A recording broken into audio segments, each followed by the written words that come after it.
You asked me if an ordinary person, by studying hard, would get to be able to imagine these things like I imagine them. Of course, I was an ordinary person who studied hard.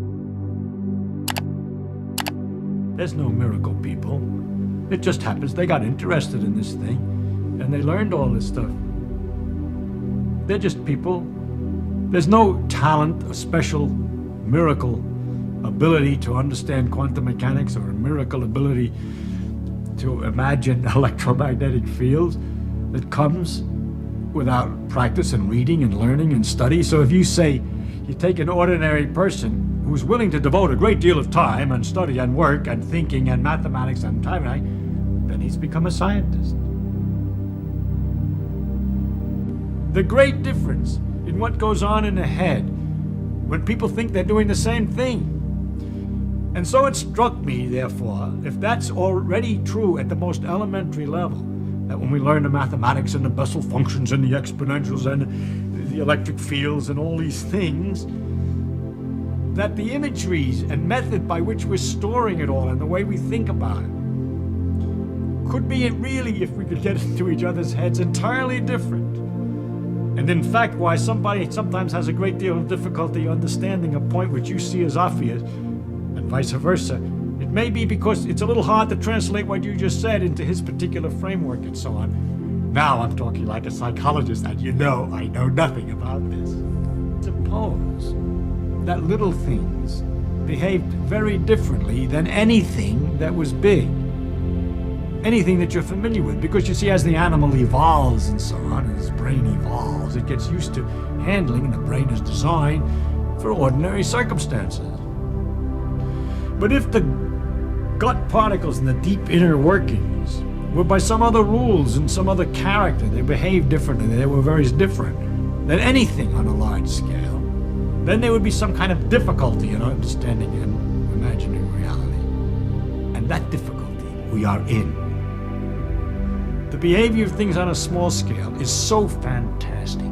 It's so wonderfully different, so marvelously different than anything that behaves on a large scale.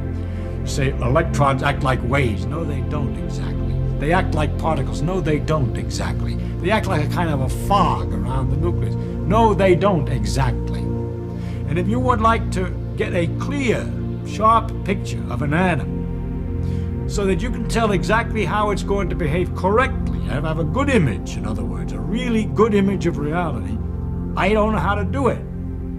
Because that image has to be mathematical. We have a mathematical expression, strange as mathematics, I don't understand how it is, but we can write mathematical expressions and calculate what the thing is going to do without actually being able to picture it.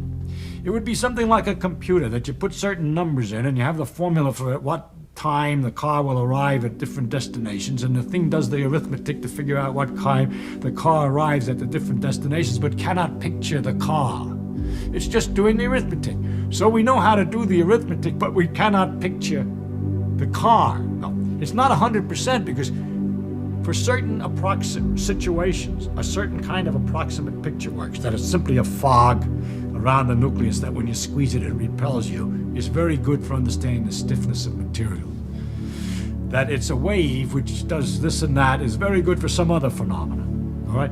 So when you're working with certain particular aspects of the behavior of atoms, for instance, when I was talking about temperature and so forth, that they're just little balls is good enough, and it gives a very nice picture of temperature. Is it possible then to develop a familiarity with those things that are not familiar on hand by study, by learning about the properties of atoms and quantum mechanics, by practicing with the equations, until it becomes a kind of second nature, just like it's second nature to know that if two balls came toward each other, they'd smash into bits. You don't say the two balls, when they come toward each other, turn blue. You know what they do. So the question is whether you could get to know what things do without better than we do today. You know, as the generations develop, will they invent ways of teaching and ways so that the new people will learn tricky ways of looking at things and be so trained, so well trained, that they won't have our troubles with the atom.